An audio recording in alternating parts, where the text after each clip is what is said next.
Saudara-saudara yang kekasih dan diberkati Tuhan, saat ini kita akan membaca dan merenungkan firman Tuhan. Mari kita satu di dalam permohonan doa. Mari kita berdoa. Bapa di dalam Yesus Kristus, saat ini kami akan membaca Alkitab dan merenungkannya. Tolonglah kami lewat Roh-Mu yang kudus untuk boleh mengerti, memahami apa maksud firman di tengah kehidupan orang-orang yang percaya kepadamu. Berfirmanlah, kami mendengarkannya. Dalam nama Yesus Kristus, firman kehidupan. Amin. Saudara-saudara yang kekasih dan diberkati Tuhan, bacaan Alkitab kita pada saat ini dari Filipi pasal 1 ayat 21 hingga ayatnya yang ke-22a, yang berkata begini: karena bagiku hidup adalah Kristus dan mati adalah keuntungan. Tetapi jika aku harus hidup di dalam dunia ini, itu berarti bagiku bekerja memberi buah. Saudara-saudara yang menjadi tema perenungan kita pada saat ini, arti hidup adalah bekerja memberi buah.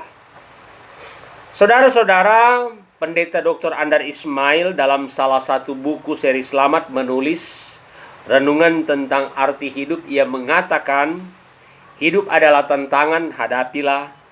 Hidup adalah keindahan, kagumilah. Hidup adalah tragedi, tangisilah. Hidup adalah tugas, tekunilah. Hidup adalah misteri, takjubilah. Hidup adalah impian, wujudkan. Hidup adalah perlombaan, menangkan. Hidup adalah janji, penuhilah. Hidup adalah teka-teki, jawablah. Hidup adalah perjalanan, tempuhlah. Hidup adalah anugerah, syukurilah. Hidup adalah kenyataan, telanlah. Hidup adalah kegembiraan, bagilah. Hidup adalah petualangan, lakonilah. Hidup adalah kesempatan, manfaatkanlah. Hidup adalah pemberian, hargailah. Hidup adalah perjuangan, tuntaskanlah.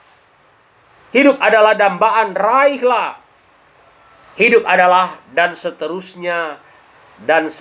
Silakan saudara-saudara yang melanjutkan menurut apa yang menjadi pengalaman-pengalaman hidup saudara. Di antara banyak pernyataan tadi, mana yang paling Anda setuju? Sebaliknya, mengapa Anda setuju? Dan mana yang Anda tolak? Dan mengapa Anda harus menolak? Saudara-saudara, mungkin belum pernah terpikir oleh kita untuk merumuskan arti hidup. Bagi orang percaya jelas bahwa hidup adalah karunia Tuhan. Dalam perjalanan hidup manusia, seringkali tidak lagi menghayati bahwa semuanya ini terjadi karena Tuhan. Manusia dengan kegiatan rutinnya menjadi biasa dengan kehidupan yang tenggelam dalam lingkaran yang tidak ada habis-habisnya. Bangun pagi, makan, bekerja, makan, tidur, bangun lagi, makan lagi, bekerja lagi, tidur lagi, dan seterusnya. Tuhan Allah menciptakan manusia dengan tujuan memuliakan Tuhan. Karena itu di saat manusia kehilangan hidup yang menyebabkan manusia tidak lagi mampu untuk memuliakan Tuhan, Allah memberi hidup supaya manusia mendapat hidup. Kalau Rasul Paulus berkata hidup adalah Kristus, ini sejajar dengan perkataan, aku telah disalibkan dengan Kristus, namun aku hidup, tetapi bukan lagi aku sendiri yang hidup, melainkan Kristus yang hidup di dalam aku. Dan hidupku yang kuhidupi sekarang di dalam daging adalah hidup oleh iman dalam Anak Allah yang telah mengasihi aku dan menyerahkan dirinya untuk aku. Galatia 2 ayat 19b hingga 20. Saudara-saudara, bagi orang percaya hidup ini bukan untuk diri sendiri, keluarga sendiri, tetapi untuk Kristus. Bahkan segala sesuatu kita lakukan dan terima dari Dia adalah untuk kemuliaan namanya. Allah memberi hidup untuk kita rumuskan bahwa hidup adalah kita bekerja memberi buah. Inilah yang perlu kita mengerti sebagai tujuan hidup. Dengan demikian kita memahami bahwa hidup ini merupakan sesuatu yang dinamis, kreatif, dan aktif. Hidup orang percaya bukan takdir atau nasib, sehingga pasrah pada takdir atau nasib. Bahkan bukan asal hidup.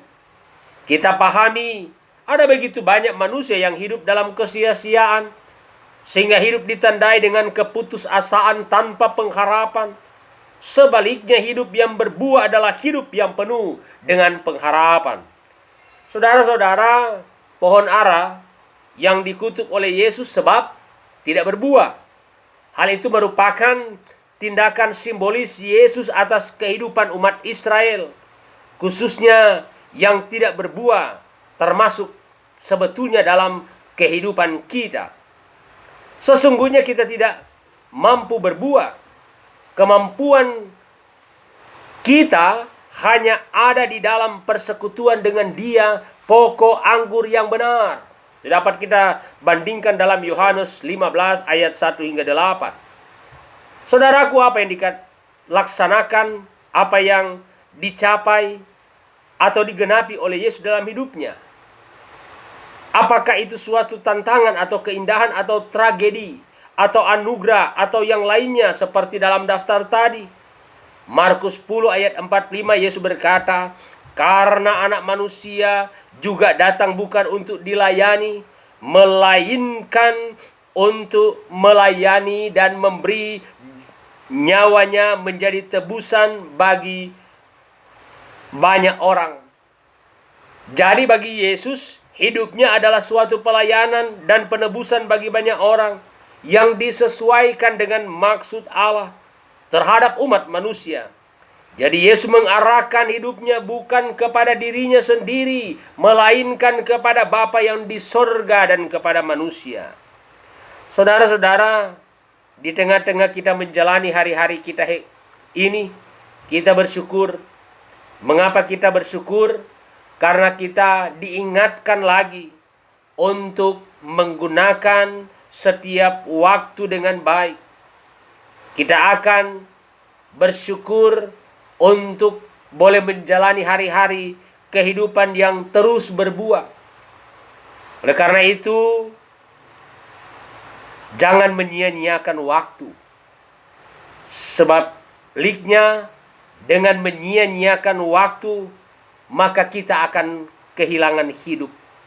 Karena itu marilah kita mengisi hari-hari kehidupan kita yang Tuhan perkenankan kepada kita untuk memuliakan dan menyenangkan Tuhan.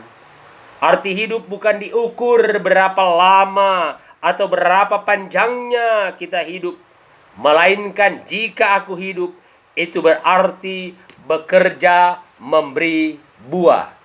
Amin.